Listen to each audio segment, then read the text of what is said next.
Ensenada TV. Esta es la señal de Ensenada TV.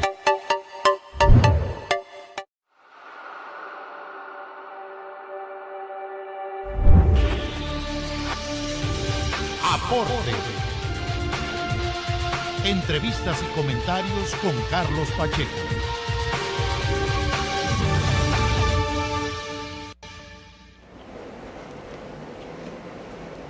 Hola, bienvenidos a su programa Aporte. Les saluda su servidor Carlos Pacheco y les agradezco su gentileza de vernos, porque es indispensable que usted nos vea para que esto siga funcionando adecuadamente.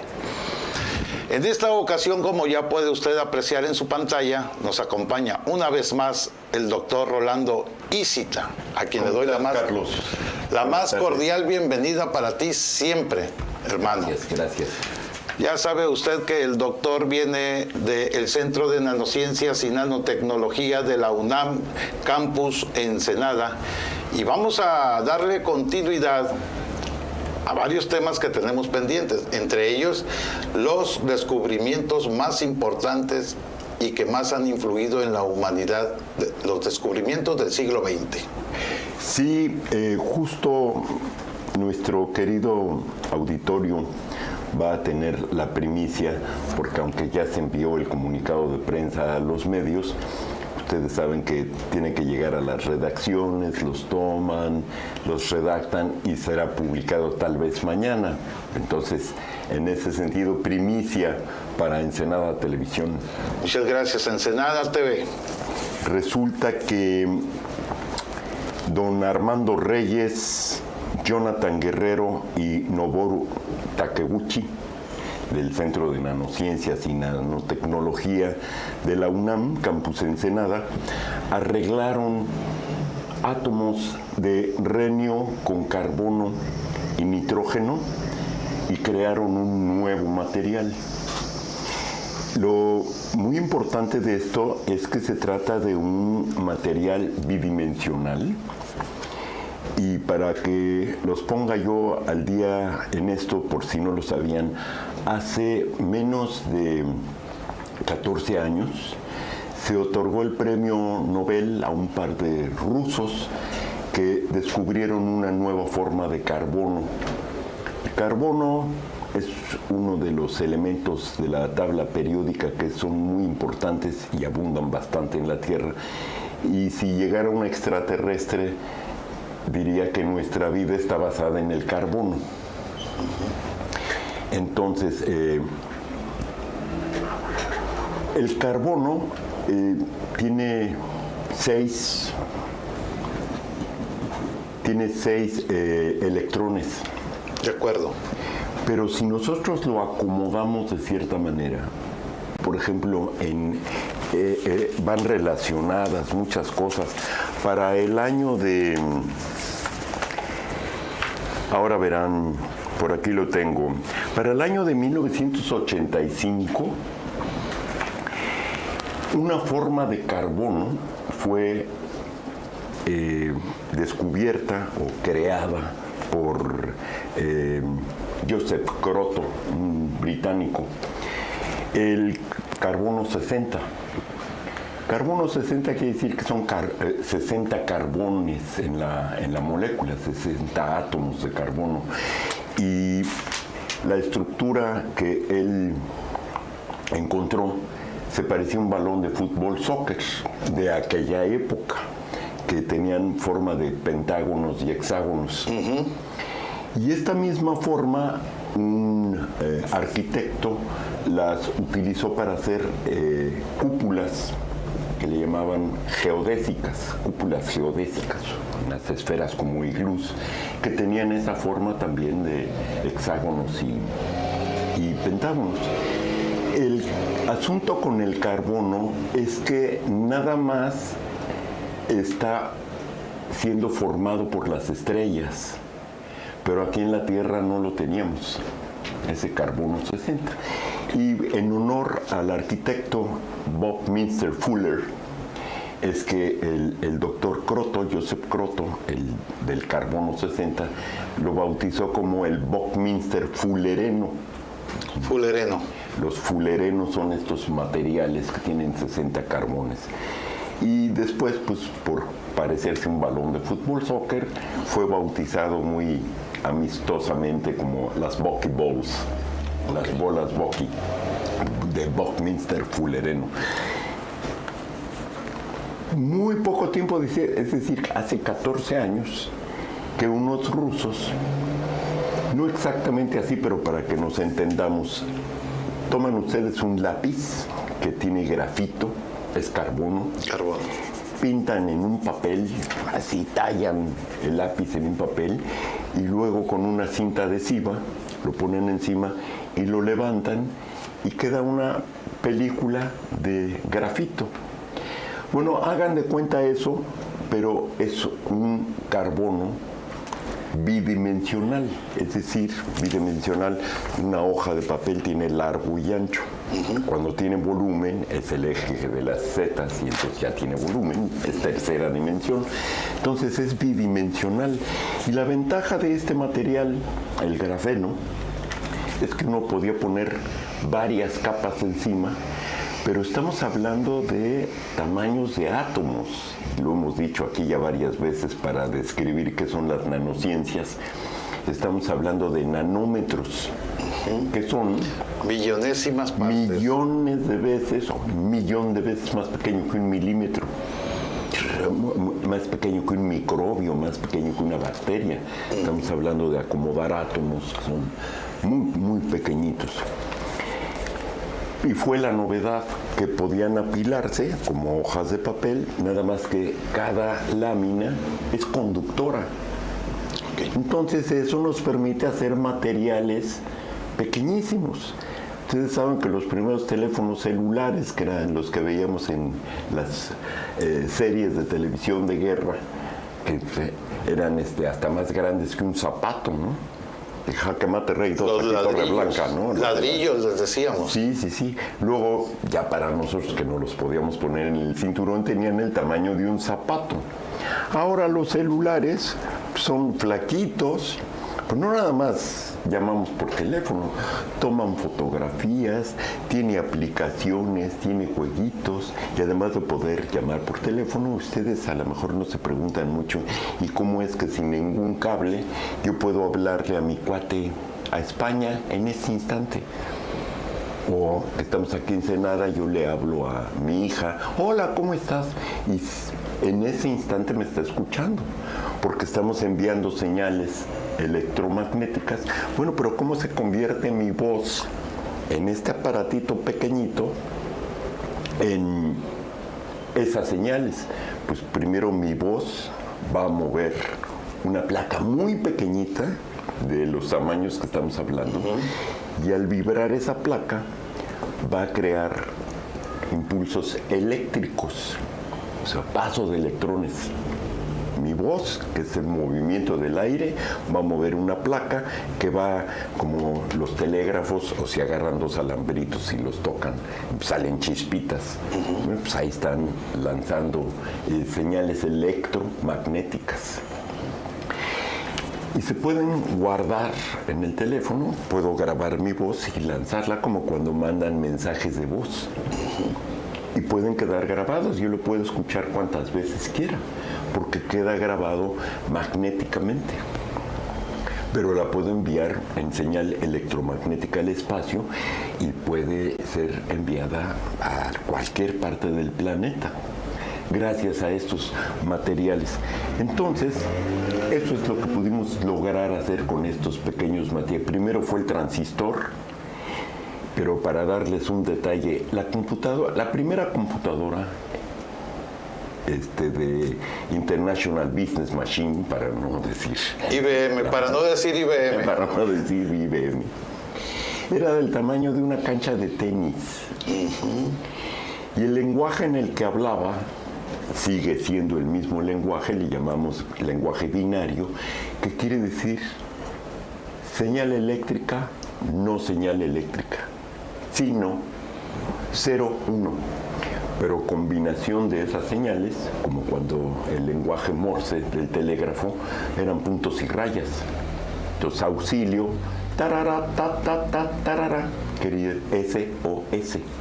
Y se hacía con el, haciendo chispitas con el telégrafo. Entonces, ese mismo lenguaje se siguió usando, nada más que ahora perforaba tarjetas. Sí, de acuerdo. Y el lenguaje Fortran y el COBOL. Ahora usamos el MS2 y usamos el hexadecimal y cosas así por el estilo, ¿no? Hexa de 6 números. Entonces, también las máquinas que usaban en la Segunda Guerra Mundial para enviar secretos tenían cuatro señales que combinadas del 0 al 9, 4, pues nos da casi un número infinito de combinaciones, y entonces usaban unas máquinas como de escribir y le daban vuelta a unos rotores que a la hora de picar una tecla, la F no era F, sino cualquier otra, ¿no? Y esos la cambiaban todos los días. Enigma le llamaban a estas máquinas, que fue famosísimo cuando los británicos sacaron una de un submarino alemán y decodificaron todos los mensajes cifrados de los alemanes, y les sirvió mucho. Y hay una película además de un investigador matemático, se me olvida su nombre, pero fue acusado de homosexual y le quitaron sus derechos los británicos después de que prácticamente les ayudó a ganar la Segunda Guerra por ser homosexual. ¿Y eso qué? ¿En qué les beneficiaba o les perjudicaba? Pues la moral es una cosa que frente a la biología, frente a las razones, pues suele ser muy estorbosa, ¿no? Pues por lo que veo, sí. Sí, entonces pues en ese momento a los homosexuales se les consideraba no humanos o una degeneración del ser humano, y no eran más que prejuicios, ¿no? Son opciones. Pero a este señor, que se hizo una muy buena película platicando su vida, pues fue de los que pudo encontrar una manera de decodificar los secretos del código Enigma. Bueno, y todo esto para hablar en cómo se puede usar un lenguaje matemático que ya no es el alfabeto que todos usamos, A, B, C, D, F, G, sino 0, 1, 0, 1, 0, 1, o combinaciones de 4 o combinaciones de 6 cifras. Sí. Entonces, este era el lenguaje de esta computadora IBM, que era del tamaño de un campo de cancha fútbol. de tenis. Ah, de tenis. Es más pequeño, pero muy grandote. Ahora, la memoria operativa de uno de nuestros teléfonos celulares es mucho más potente que aquella computadora IBM. O la computadora que utilizaron en la Apolo 11 para ir a la Luna. Sí fuimos a la Luna, les guste o no. Por aquellos que dicen, ay, que fue un engaño. Eso es el negacionismo famoso. Ya luego platicaremos de esos negacionismos, los hemos estado ya platicando. Tendremos sí, tiempo. Sí fuimos. Hombre, no es posible tener el control de cuántas empresas trabajan para la NASA, de infraestructura, de que son proveedores. Proveedores, sí. ¿Cuánta gente, técnicos, investigadores, científicos, don Carl Sagan, que trabajaba ahí en la NASA también, para poderlos tener perfectamente controlados, que no digan nada, que no se filtre la que no información, salga nada hacia afuera? Cualquier charla de un presidente con alguien se descubre inmediatamente. ¿Ustedes creen que no se iba a descubrir, que era una mentira? Y nada más unos cuantos incrédulos repiten. Si entre dos no se mantiene un secreto. Imagínate. Y además que estábamos en la Guerra Fría y había un archienemigo de los Estados Unidos, que inclusive tenían una filosofía muy tonta que le llamaban destrucción mutua asegurada. Tal cantidad de bombas atómicas con misiles dirigidos de un país a otro, si tú me disparas uno, yo te contesto con todos, miles de cabezas nucleares. Y el otro decía, pues es que por un accidente tú me disparas todas, pues yo te disparo todas. Y podían haber destruido la vida en la Tierra, no la Tierra, varias veces. Afortunadamente no se dieron, hubo momentos con Cuba, porque pusieron unos misiles en el patio trasero de los Estados Unidos, los soviéticos, estuvimos a punto de tener una guerra. Hoy los chicos estas cosas no las saben, no les interesa. Qué tristeza que en sus escuelas no les enseñen historia, porque el que no entiende su historia se ve obligado a repetirla. Los mismos errores. Sí, en fin, todo esto tiene que ver con los materiales y hacerlos pequeñitos. Entonces, cuando pudimos hacer más pequeños que ya el transistor fue una maravilla para hacer los radios, aquellos pequeñitos portátiles que ya no tenía uno que enchufarlos, pero aquí lo traía uno en la oreja, un poco del tamaño de un libro de bolsillo. Eran los radios de transistores. Sí, sí. Pero todavía se sintonizaban con dial, no eran digitales, no existía lo digital, que es el lenguaje de ceros y unos. Bueno, pues con ese grafeno era un gran avance, y el transistor fue un avance con el grafeno, bueno, o el Buckminster fullereno, pues también, además materiales muy resistentes, más ligeros que el acero y más sólidos. Y las afasias de los coches están hechas de grafito. ¿Las qué? Afasias, las defensas. Ah, ok. Les llaman afasias ahora. Ok. No es exactamente plástico. Las raquetas de tenis están hechas de un material muy ligero, antes eran de madera. Con cualquier humedad se doblan y hasta tenían que comprarse con un marco con tornillos para que no se pandeara la... De acuerdo. No, eso ya no sucede. Son de un material muy resistente y muy ligero. Grafito. Grafito. Los palos de golf también son también, de grafito. Las bicicletas. Las bicicletas nuevas son de grafito. Más ligeras inclusive que el aluminio. Así es. Y además porque el aluminio es muy caro. Y estos son materiales que, bueno, pero ¿y cómo es que podemos manipular los átomos? Porque tiene que ver con nuestra historia, todos estos conocimientos se van ensalzando. Bueno, antes de que pasemos a aquello. Sí, estábamos con Reyes. De que podemos manipular los átomos. Antes nada más los podíamos ver. Hace un momento, sí, perdón, te interrumpo. Hace un momento estaba yo en el Centro de Nanociencias y Nanotecnologías y pasé a saludar al doctor Rolando Isita aquí presente y salió una persona y me dijo, mira, él es... Armando Reyes. Armando Reyes, el doctor. Reyes. No el Armando Reyes que se conoce mucho aquí en Ensenada y en todo Baja California. No, es homónimo. Armando Reyes Cerrato. Cerrato, sí, efectivamente. ¿Y este señor qué descubrió o qué logró? Hace 10 años este investigador es un investigador teórico.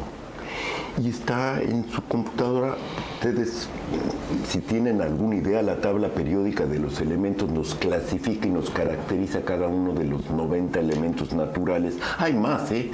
Pero hasta el 90 es ahí están en la naturaleza. Desde el más ligero, que es el hidrógeno, y tan ligero, pues es un gas, que tiene un solo electrón. Le sigue el helio, que tiene 2. Y los globos que flotan en el aire, es tan ligero ese gas que frente al aire flota. Como nosotros somos más ligeros que el agua, flotamos. O una esponja, pues flota. Si fuera una roca, pues se hunde. Entonces, para darnos una claridad de los elementos ligeros, el uranio, por ejemplo, tiene 90 electrones.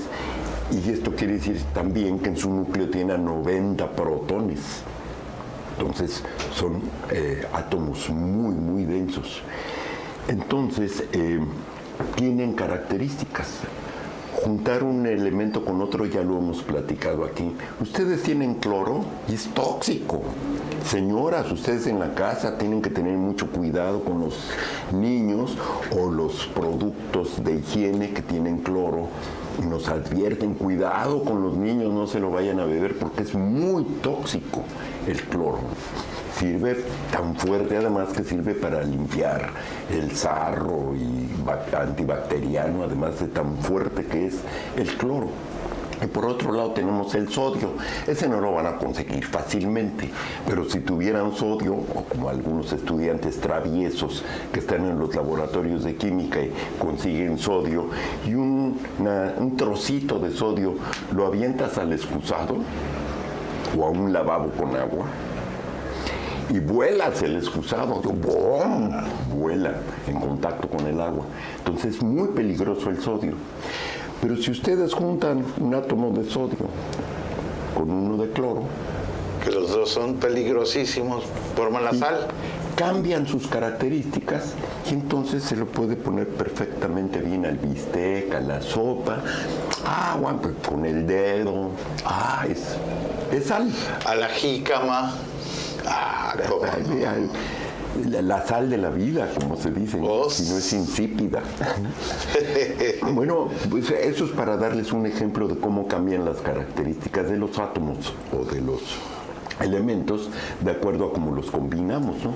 El hidrógeno solito, pues ahí está, hasta lo respiramos, el nitrógeno igual, pero pongan hidrógeno, azufre y oxígeno y se van a agujerar la mano, van a agujerar un coche o van a agujerar el concreto porque es ácido sulfúrico, ¿no? Hidrógeno, azufre y oxígeno, H2SO4.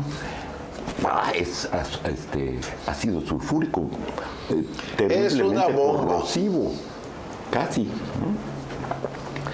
Entonces esto es para darles el contexto de lo que es juntar los... Y tiene sus reglas, no puede ser tan fácilmente.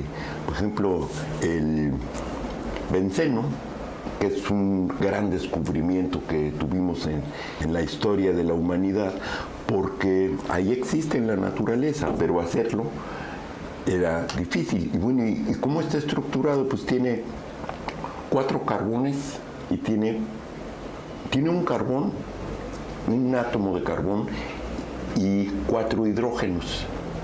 Digo, perdón, CH, y 6 hidrógenos. Y dices, caray, 6 y 6. No puede ser, porque el carbono en sus reglas tiene como 4 cuerdas para engancharse con otro átomo. Y el hidrógeno tiene 1. Y si el benceno son 6 carbones y 6 hidrógenos, C6H6. A ver cómo está eso, porque tiene sus reglas. Se engancha uno con el otro, se engancha uno con el otro. Y si nada más tengo 4, pero tengo 6 carbonos, me van a sobrar hilitos. Y nada más tienen que ser 6 hidrógenos. ¿Y qué hago con los otros pongo hilitos? 6 carbonos así, pues me sobran muchos hilitos, porque uno de ellos lo comparte. ¿Sí? Tengo 4, con el otro carbono se juntan 2. Esa es la regla, ¿no? Para jugar con los átomos. Entonces, lo que se descubrió es que si yo los pongo en círculo, 3 carbones van a compartir su electrón y van a dejar suelto 1. Entonces tengo los 6 y tengo los 6 hilitos sueltos y los demás carbonos están amarrados. Y ahí pongo los hidrógenos. Eso hace la naturaleza, ¿no? Entonces, ¡wow!, qué gran avance. Ahora que ya podemos tomar los átomos y conocemos sus reglas, ¿y qué tal si yo cojo, como Armando estaba buscando materiales bidimensionales, pero que tengan características, por ejemplo, de ser conductores?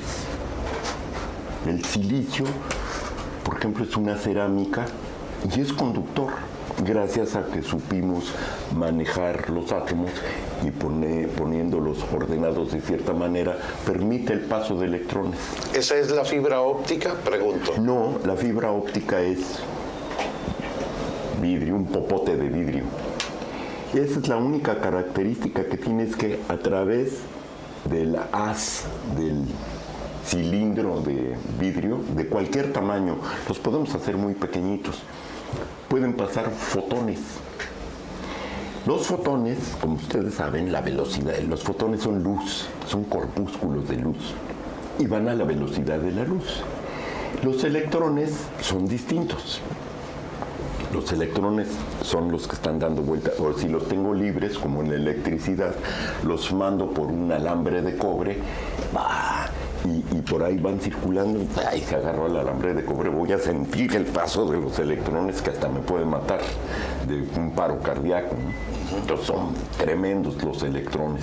Y cuando se han dado un toque, eso que sienten, esa sensación, son electrones, así se sienten. Y tan pequeñitos que son, vean qué poderosos son. Entonces, cualquier material que yo le permita al electrón pasar, es conductor. Entonces, cuando los científicos que ya tienen instrumentos como los microscopios de tunelaje, así le llaman, los microscopios electrónicos de tunelaje, ya no nada más los vemos, sino podemos tomar el átomo y otro átomo y juntarlos. Y entonces empezar a hacer materiales que no existen. Entonces don Armando estaba buscando un material de estos con un muy denso y muy consistente. Aquí en Nanociencias. En Nanociencias y Nanotecnologías de la UNAM. Con sus conocimientos de la tabla periódica y de los elementos, es un material muy denso. Tenemos el hidrógeno muy ligero, tenemos el uranio muy pesado y tenemos el renio muy poco conocido y poco abundante en la Tierra. No existe libre, casi siempre viene asociado con el manganeso. Entonces cuando en las fábricas, en las depuradoras, sacan las rocas de las minas y dicen, tiene manganeso, sí, pero está con muchos otros materiales. Entonces en las fábricas meten esas rocas, las trituran y mediante procedimientos químicos nada más se quedan con el molibdeno o con el manganeso o con el magnesio, qué sé yo, con lo que sea. Con lo que estén buscando. Entonces viene asociado al molibdeno. El renio solito no está, no hay minas de renio, pero sí de molibdeno, y ahí podemos. Entonces la producción mundial de renio son 3.500 toneladas anuales. Si ustedes piensan en las de carbón o de petróleo, que son miles de millones de barriles, pues notarán la diferencia de la abundancia del material. O el iridio, casi no hay iridio en el planeta. El poco que hay lo encontramos en la placa de la Tierra que pertenece cuando fue el terciario y el cuaternario, cuando desaparecieron los dinosaurios. Más o menos. Y esta es una de las evidencias de que pegó un meteorito, porque ahí venía el iridio. Entonces tenemos un manto de iridio en esas placas del terciario y el cuaternario. Es un material poco abundante. Por eso el iridio es carísimo, porque casi no hay. El oro y la plata son muy caros, pues porque casi no hay, pero además porque son muy consistentes y tienen muchas propiedades. El renio es un material que tiene 75 protones y 75 electrones. Entonces quiere decir que es un material muy denso. Y si le asociamos carbono y nitrógeno, uno es un gas y el otro es un material consistente. Lo convierto en un metal que además es conductor, y si apilo varios de ellos, también es bidimensional, son hojitas, resulta un material. Entonces ya no necesito solamente grafeno, sino ahora ya tengo un material que se llama carbonitruro de renio. Y esto es lo que hizo nuestro compañero Armando Reyes, que durante 10 años estuvo dándole vueltas en su cabeza, hizo los cálculos. A ver, yo creo que puede ser un chico de postdoctorado, Jonathan Guerrero. Oye, a ver, haz los cálculos, a ver si las fuerzas magnéticas, los electrones, que brinca un electrón de un átomo a otro, se le llaman enlaces covalentes, que no tiene mucho sentido comentarles aquí en alguna otra ocasión, pero son las reglas para amarrar átomos. A ver si salen bien las cuentas, hizo los cálculos, y el doctor Noburu Takeuchi es mexicano, Es de origen colombiano. japonés. Es colombiano, sus padres son japoneses. Ya ha estado aquí con nosotros. Pues él tiene... Y hace una extraordinaria nacionalidad labor mexicana. de divulgación. Sí, luego se vino para acá. Yo creo que ya se nacionalizó. Sí, porque yo, por ejemplo, soy terrícola. Sí, Y mis antepasados vienen de África. yo le los de entiendo. todos Yo le ustedes también. entiendo, Mr. Albert Einstein. Así dijo Albert Y Einstein. ahora actualmente soy ensenadense. Muy bien. Porque todos los que habitamos, que vivimos más de una semana en Ensenada, somos ensenadenses. Yo ya llevo aquí un rato y sí, ya me Somos puse la camisa. ensenadenses porque vivimos en el paraíso. En la cenicienta del planeta. No, esa yo nunca la he comprado. ¿No? No. ¿No te gusta? No, me gusta más la ciudad del conocimiento. Sí, cómo no, con mucho. Váyanselo grabando. Esta es la ciudad del conocimiento, donde más investigadores por miles de habitantes hay. CICES, Autónoma de Baja California, UNAM, con astronomía y nanociencias. Muchos investigadores estudiando la naturaleza íntima de la materia y sacándole secretos. Como en este caso, don Armando Reyes, Jonathan Guerrero y Noburu Takeuchi, del Centro de Nanociencias, crearon el material que se llama carbonitruro de renio. Si ustedes quieren hablarle de toda la ciencia, hicieron tapetitos de renio que son conductores y que los apilamos, nos puede hacer materiales 1.000.000 de veces más pequeño que 1 milímetro. Entonces puedo hacer estos, ya más chiquitos no tendría sentido, Estos cacharritos, dices. pero meterles más cosas, ¿no? Sí, Si estos ya toman fotos, puedo grabar. Grabas tu música, tus videos. Sí, que me lave mi motocicleta, ¿no? Que te ¿Qué sé yo? despierte en la mañana con unos huevos rancheros. ¿Qué Y tal el importa? sinaloense para que te amanezcas con buena actitud. Pues tan importante aporte al conocimiento que fue publicado en Scientific Reports, donde se publicó el artículo de la estructura del ADN allá en 53, la revista Nature. No es exactamente la revista, aquí fue Reportes Científicos de Nature. El día 5 fue publicado el artículo de Armando Reyes. Se dio a conocer al mundo científico. Al mundo científico, sí, Sí, porque claro. así es como funciona la ciencia.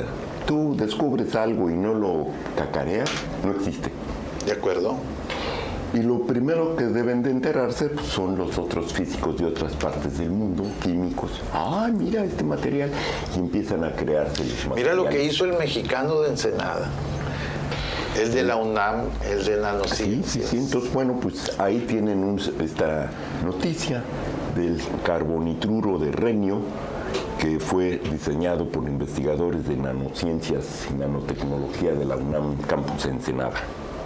Pues yo me quedé maravillado cuando te pregunté. Yo siempre hago esa pregunta que no debo de hacer porque el científico hace ciencia. La explotación de lo que descubre o de lo que inventa no le toca al científico, le toca a las empresas. Entonces, pero lo primero que pienso, y eso en la vida práctica, ¿para qué puede servir? Y lo que me comentaste me sorprendió, pero claro, es algo que tú te imaginas para lo que puede servir cuando me dijiste lo del ojo. Si tuviéramos empresarios en México con formación científica, que fueran con una cultura científica, lo primero que harían, acabamos de leer unas encuestas interesantes, no es unas encuestas, unos reportes de cuánto invierten empresas conocidas, Glaxo, Schering, Plough, Syntex, etc. Los millones de dólares que invierten en investigación científica. Efectivamente. Los países que llamamos del primer mundo, ¿por qué son países del primer mundo? Básicamente porque invierten una cantidad espeluznante de En ciencia. dólares, libras esterlinas o euros en investigación científica, en la que no sabemos qué cosa con la naturaleza, ¿no? El doctor Edwin Hubble. ¿Y para qué sirve saber que las galaxias se están separando a velocidades insospechadas y que mientras más grandes, largas estén, pues comprendemos mejor el universo, comprendemos mejor de dónde venimos, cómo se formó la Tierra, cómo se formó nuestro Sol, y sabiendo todas esas cosas nos da para también crear otros conocimientos nuevos. Así funciona la ciencia. Cuando tenemos conciencia de cuán importante es la investigación científica y los empresarios invierten, a ver tu material, voy a hacer componentes electrónicos pequeñitos, los patento, como ya platicábamos la vez pasada. Cada cacharrito de estos que se vende en el mundo, un porcentaje tiene que ir a dar a Suecia, porque ellos lo inventaron. Cada que usan, ¿cómo me dijiste que se llamaba? Es que en la Ciudad de México, a la llave de tuercas que le tiene un tornillo. Llave creciente. Llave creciente. Cada que compremos una llave creciente en cualquier parte del mundo, un porcentaje tiene que ir a dar a Suecia porque ellos lo inventaron. Ellos tienen el cinturón de seguridad. Cada cinturón de seguridad que exista en el planeta, un porcentaje tiene que ser para Suecia. Pues claro, por eso es un país que tiene un nivel y calidad de vida, porque además distribuye... Y qué bueno que lo dices, porque aquí la mayor parte de los mexicanos, para poder hablar de elevar calidad de vida, el parámetro es Estados Unidos. Y al lado de Suecia, Estados Unidos. Se están quedando atrás los Estados Unidos. Sí, y con desde este hace presidente tiempo. que tiene, que además está recortando en ciencia, yo bravo, porque se van a hundir, Van a ser los estados hundidos de América. Pero pues, ¿quién les manda a andar eligiendo a un individuo? A un papanatas, digo yo. Y eso es cuando le va bien a Trump, le digo papanatas. Pues yo soy muy diplomático, es una persona que no es capaz, que no tiene el criterio ni los conocimientos necesarios para dirigir a la primera potencia del mundo, que va a dejar de serlo.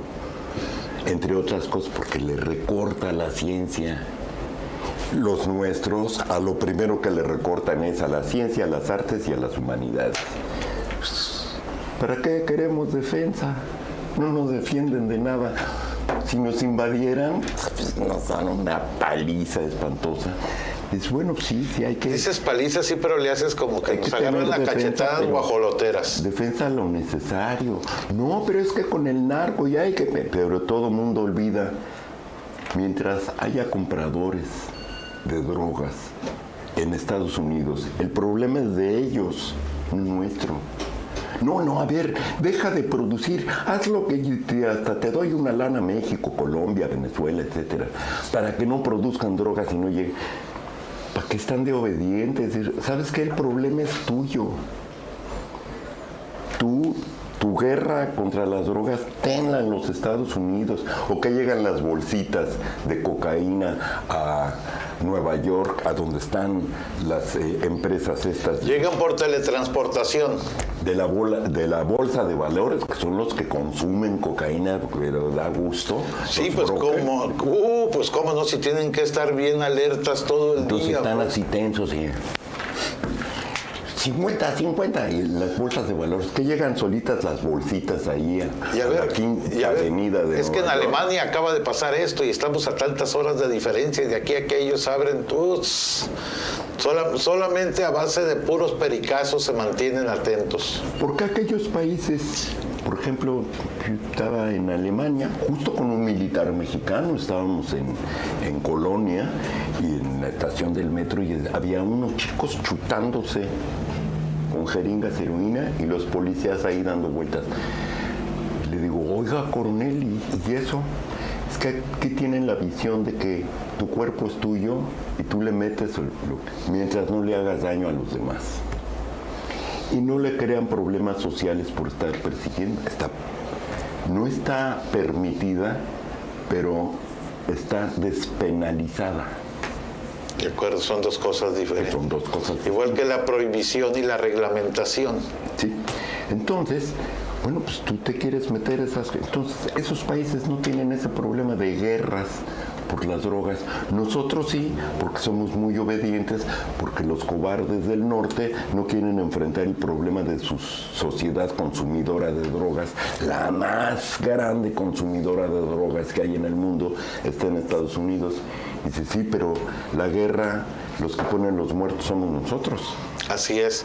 Mira el letrerito que nos aparece en el monitor. Sí, está bien. Así como cuando estás en tus programas allá en la Ciudad de México. ¿Cómo lo anuncias eso? Pues en un momento regresamos después de estos muy importantes mensajes. Ensenada TV. Ensenada TV.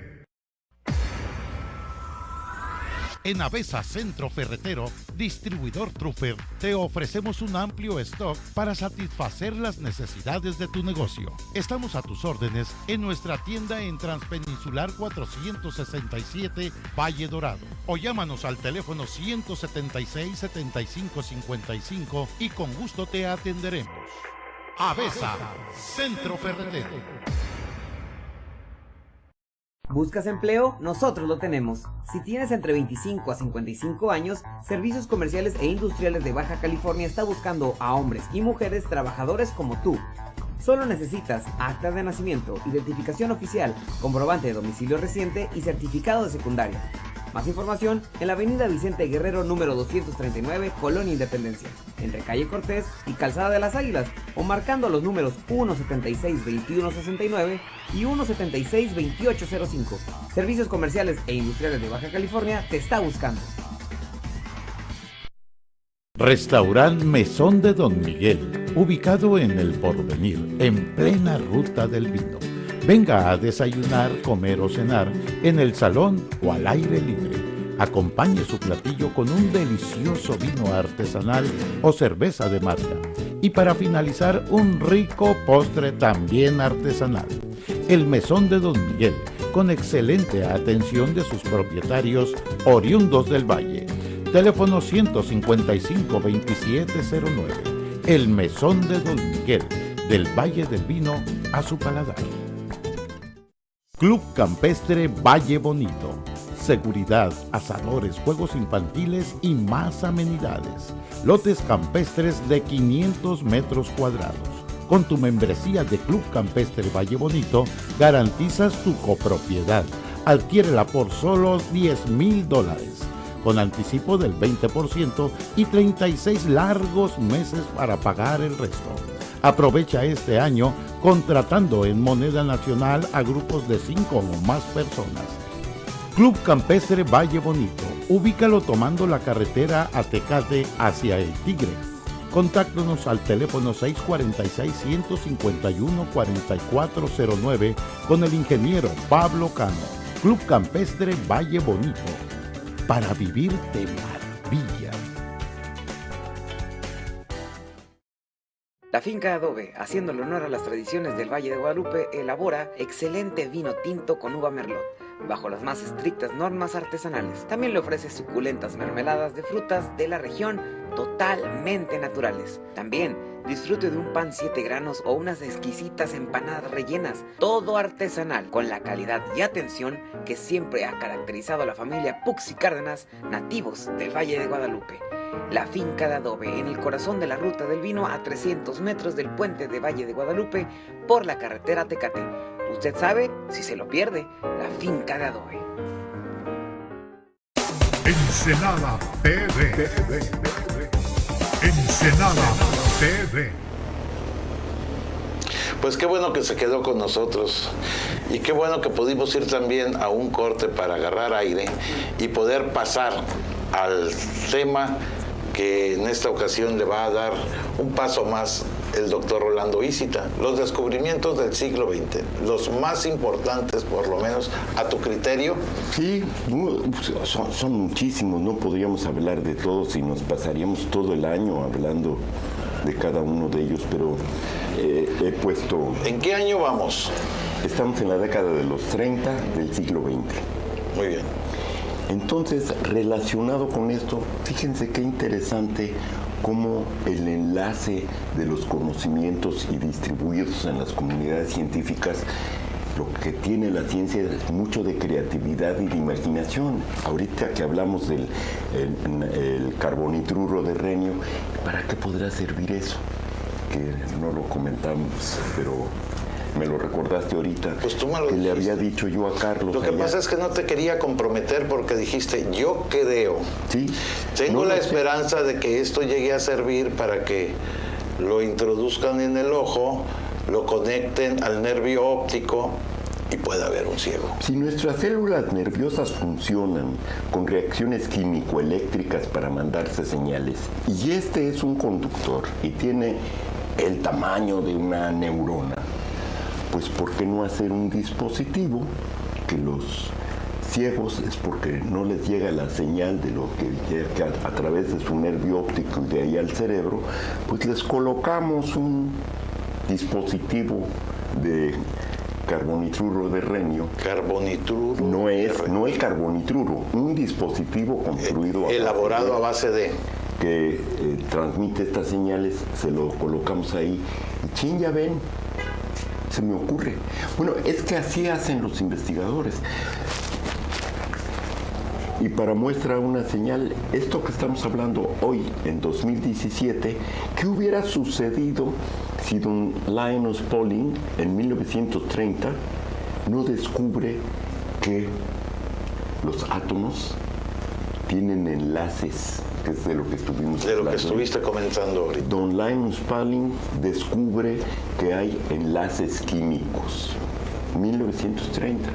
Si eso no lo supiéramos, no hubiéramos podido hacer el descubrimiento ahora.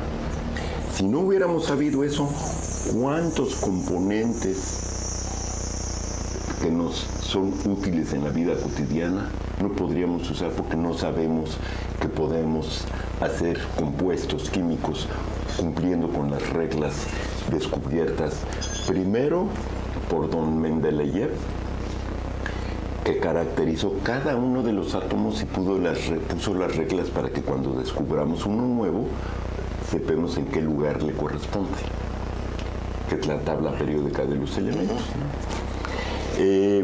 Pues ahí tienen a Linus Pauling, un químico. Yo llevé su libro cuando era estudiante allá en Ciencias Biológicas, que plantea esta teoría. Muy relacionado también con esto. ¿Qué tal si don Ruska, eslavo, no produce el primer microscopio electrónico? Los microscopios que nosotros conocemos y tenemos una idea y luego salen en los cuentos y que se asoman son ópticos. Quiere decir que los materiales que se ponen ahí, la cutícula de una cebolla. Sí, yo recuerdo que la primera vez que vi a través de un microscopio. La alita de una mosca y la ponemos ahí.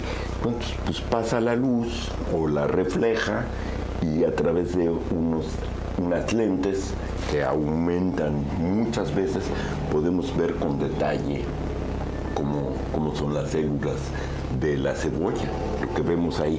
Ah, pues mira, así están acomodadas las células de lo que es la cáscara de la cebolla o la parte esa. Eran los microscopios ópticos. Pero ¿qué tal si los átomos tienen electrones?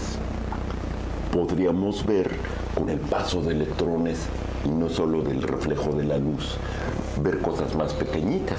Entonces, Ruska inventa el primer microscopio electrónico. Sí, inclusive los microscopios tenías que orientarlos a una fuente de luz porque abajo tenían un espejo. Con un espejo para reflejar la luz para poder a través ver del material que querías observar. Y esos microscopios que fue inventado por Leeuwenhoek, allá casi igual que Galileo usó el primer telescopio 1609, fue por ahí más o menos Leeuwenhoek andaba con el microscopio viendo hacia acá y Galileo viendo hacia allá. Qué hermosas son las ciencias, son hasta poéticas. Y entre 1930 y 1935, uno tras otro descubrimiento. Se descubre el electrón, el neutrón, que no nada más en el núcleo del átomo hay protones y alrededor volando electrones, sino además tiene partículas sin carga, o sea, neutrones. Y después descubrimos que existían unas partículas con carga, el positrón. Ya tenemos el átomo completo, positrones, neutrones, y además tienen más particulitas que después descubrimos años después. Y por esa misma época, a nivel más grande, se mueve la Tierra. ¿Cuánto destruyó? ¿Cómo medimos la escala de destrucción de un terremoto? Pues está ahorita la escala más famosa, ¿no? La más conocida, la que usamos actualmente, la Richter. Pues nada menos que en 1935, don Richter establece la escala de liberación de energía de un movimiento de estos. No sabemos por qué. En 1935 todavía no sabemos por qué. Pero él ya hizo la escala de energía destructiva de un terremoto. Y es la escala de Richter, que es la que actualmente usamos. Y esto en cualquiera de los dos movimientos, ¿no? El que es en vertical y el que es en horizontal. Eso es una vacilada, ¿eh? ¿No? Sí. No hay tal. Sí, no es como si dijéramos cuando se mueve el agua, pues se mueve para arriba, para los lados, pues se mueve para todos lados. Entonces un terremoto se mueve para todos lados. ¿Cómo lo sintamos es otra cosa? Es que yo lo sentí así, es que yo lo sentí así. Bueno, pues que sientas es una cosa, pero la medición del movimiento pues es... ¿Qué es lo que el movimiento o la energía que libera el movimiento ese? Como cuando hemos platicado aquí de lo que es una onda de choque. Es una esfera. El sonido es esférico. ¿No? Nos han maleducado poniéndonos circulitos, pero no, pues eso es en dos planos. Si yo hago esto, sale disparado en todos lados. Omnidireccional. Sí, en todas las direcciones. Entonces, un movimiento telúrico sale disparado en todas direcciones. Lo que pasa es que no todos los materiales se mueven. Entonces, en el caso de un terremoto, pues nada más la capa terrestre, pero también hay movimiento para allá abajo del terremoto y lo pueden captar en China, el terremoto de aquí, porque sale para todos lados. Inclusive también para arriba puede ser captado por los satélites. Libera energía un terremoto, entonces puede ser capturado en infrarrojo. Sale de la atmósfera. Sí. Lo que pasa es que luego queremos reducir las cosas y es perfectamente comprensible, pero que sea comprensible no quiere decir que sea cierto. Aquello que yo hasta no ver, no creer, ya no sirve, porque prácticamente todos los conocimientos que tenemos de la naturaleza no se ven. Ya decía don Santo Tomás. Antoine de Saint-Exupéry, el del Principito. Okay. Lo esencial es invisible para la mirada. Y sí, la vida, la composición de las moléculas, de los aminoácidos, no se ven a simple vista. Tampoco la radiación por la cual nos podemos comunicar, ni cómo se transmiten las señales dentro de nuestro aparatito, o los más antiguos que hemos hecho, cómo sale la señal de la radio que sintonizamos. Sintoniza usted XHF4, canal 39, desde Ensenada, Baja California. ¿Cómo llega a su casa y se mete a su casa? Y cuando está usted comiendo, no nos los preguntamos, pero porque no nos lo veamos no quiere decir que no existen. Entonces, es casi todo es invisible para la mayada. De hecho, pues porque tú y yo aquí sentados no nos vamos, si el espacio entre los átomos es muy grande. Explícamelo tú. Ilústrame. Porque hay campos que le dan consistencia a la materia y se repele un material con el otro, y por eso no nos diluimos en la silla. Pero la separación de un átomo en otro son muy grandes si viviéramos en un átomo. ¿no? Son gigantes las distancias que hay entre un átomo y otro. Un átomo es pequeñísimo, pero las distancias entre uno y otro son enormes. En las dimensiones a escala Sí. del átomo. Guardadas las proporciones. Entonces, ¿cómo es que no nos colamos? Bueno, pues porque hemos conocido también los campos que generan electromagnéticos, campos de repulsión. De la misma manera que ustedes agarran un imán, tienen el polo negativo y el polo positivo, trátenlo de juntar y les va a costar trabajo. No, así sí los unes, hasta Positivo se atraen. con positivo. Hasta se atraen. Positivo con positivo. O negativo con negativo se repelen. Pues, ¿qué tan poderoso es el átomo?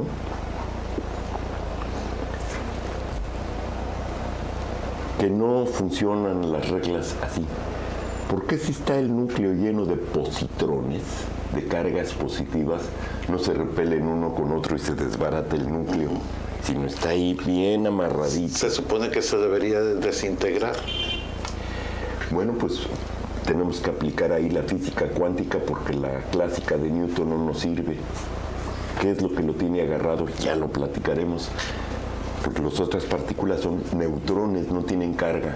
Pero además, si son positivos y por aquí están volando los negativos, que son los electrones, ¿por qué no los jalan?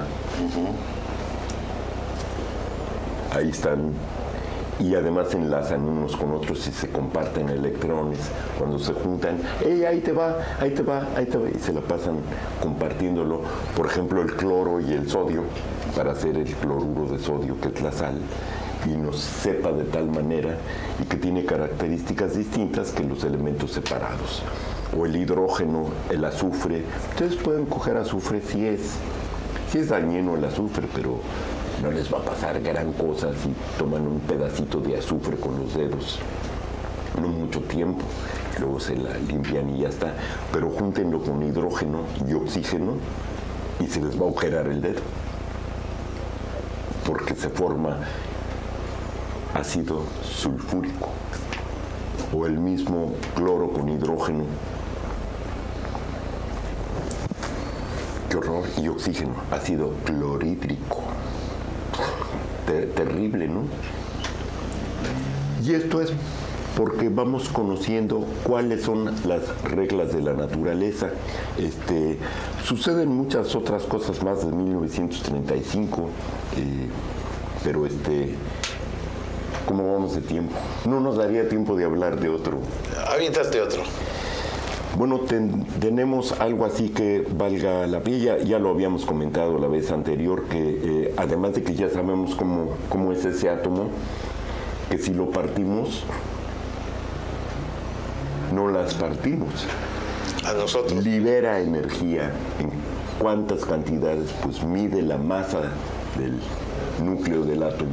Esa es la energía Aceléralo atómica. por la velocidad de la luz, o sea, por 300,000, y luego todavía lo multiplicas al cuadrado, la misma cifra que te salga por sí misma otra vez, y esa es la cantidad de energía que se libera. Mucha. Y si es un átomo muy denso como el uranio o el plutonio, inclusive Peor. se libera una enorme cantidad de energía, lo cual nos puede ser útil para generar energía eléctrica, ¿no? Un reactor nuclear con muy poquito material libera energía, hace dar vueltas a la turbina y esa turbina nos genera electrones para mandarlos por los cables y se alumbren nuestras luces, nuestras ciudades. Los foquitos que necesitamos tanto para poder El transmitir. problema está en que es radioactivo, es que sí, que da una señal que emite ondas que al pegarle al núcleo de la célula altera el ADN y provoca cáncer. Ese es el problema de la radiación, la de los rayos ultravioleta o la de una barra de uranio, una barra de plutonio o un reactor nuclear como los japoneses o el de Chernobyl, que por un terremoto se contaminan de radiación el material que está junto, y para deshacerse de él Lo genial sería que pudiéramos hacer lo que hace el Sol. ¿Qué es lo que hace El Sol no rompe los electrones, no rompe los átomos, los junta. El combustible de todas las estrellas es el hidrógeno. Entonces se juntan 4 hidrógenos y al juntarse liberan energía también. Y eso se llama fusión, al revés del romper el átomo, que se llama fisión. Cuando los juntamos se llaman fusión. El fenómeno es el mismo, libera energía y se forma helio. Entonces cuando se acaben los hidrógenos del Sol convertidos en helio, se va a poner así gordo, como si hubiera comido muchos carbohidratos el Sol. Se va a inflar, y más ligerito, porque el helio es más ligero, hasta que finalmente se acaba el Sol y se va a comprimir de nuevo y va a quedar encendido como que ya lo habíamos platicado para que lo anotaran en su agenda. Dentro de 5.000 millones de años va a ser una enana blanca. Para que estén al pendiente. Sí, y los planetas, por lo menos hasta Júpiter, no, hasta Saturno, un poquito más allá de Marte, serían absorbidos por esta reacción caliente del Sol inflado, convertido en helio, su hidrógeno en helio. Entonces, bueno, así funcionan las estrellas. Y cuando son muy, muy, muy grandes, entonces hay mucho material que se comprime y la presión es tan grande que produce otras reacciones también de fuerza y se crean los demás elementos de la tabla periódica. Lo cual entonces nos permite decir, gracias a saber que las estrellas tienen reacciones nucleares en su seno, por lo que están encendidas, pudimos saber también, entonces todas las estrellas crean todo el material con que construimos todo. La mesa, mi cuerpo, los aparatos, el planeta, los otros planetas, el Sol mismo, fue creado. Somos mucho más cósmicos de lo que creemos. Sí, sí, estamos hechos de polvo y gas cósmico. Desde sus primeros momentos, pues nada más había hidrógeno y helio primordial. Y antes nada más había partículas y antipartículas. ¿Y cómo sabemos todo eso? Por esto que hemos estado platicando que sucedió en el siglo XX. Supimos el modelo del átomo, cómo funciona, supimos que se emite radiación, supimos que lo fabrican las estrellas, supimos que el universo estaba en expansión y al mismo tiempo pudimos saber cómo se organizan y pudimos crear, primero entender cómo funciona la célula, y cuando entendimos cómo funciona la célula, entendimos también los microbios, que también son células. Y dices, bueno, ¿y qué tiene que ver con las? Es que entran en choque con las nuestras, las de los microbios. ¿Y cómo podemos enfrentarlo? Pues hablamos de Fleming y la penicilina, ¿no? Que todos nosotros de algún modo la conocemos cuando se nos echa a perder el pan. Y decimos, le salió hongos. No se lo vayan a comer porque es medio tóxico, pero es penicilina. Es la sustancia básica de la penicilina. Sí, bueno, pero no es solo penicilina, tiene muchos otros mecanismos. Igual que, es que la planta de la ruda es muy buena, sí, pero no toda la planta de la ruda tiene el agente activo. O, la marihuana es maravillosa. Sí, nada más el neurotransmisor, todo lo demás podría ser tóxico. O sea, nada ¿Qué más... es lo que hacen las farmacéuticas? La investigación farmacológica. Sí, tu planta es útil, pero no toda. Nada más este pedacito, el agente activo. Lo demás puede ser tóxico. Rolando Isita, doctor, amigo, hermano. Esto lo tenemos que festejar con un Concordia. Muchísimas gracias. Yo les invito de veras que no es que yo sepa mucho. Es que leo mucho, me sorprende mucho todo esto que sucede. Ahí están los libros, ahora ahí está en internet. Cualquier duda que les quede, busquen información confiable y van a aprender también muchas cosas que además son divertidas y quedarse así como yo con la boca. Qué hermosa es la naturaleza, es más fantástica que la fantasía. Anonadado. Tú lo dijiste, no yo. Gracias a usted también por su tiempo, gracias por acompañarnos y espero que usted se haya quedado tan gratamente impresionado como me pasó a mí. Siga con nosotros porque recuerde que hay una muy interesante entrevista hoy a las 4 de la tarde en el programa Promoviendo la Participación Ciudadana con el licenciado Julián Rivera. Hasta pronto. Esta es la señal de Ensenada TV.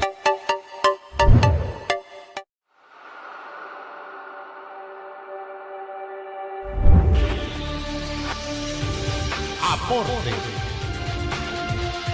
Entrevistas y comentarios con Carlos Pacheco.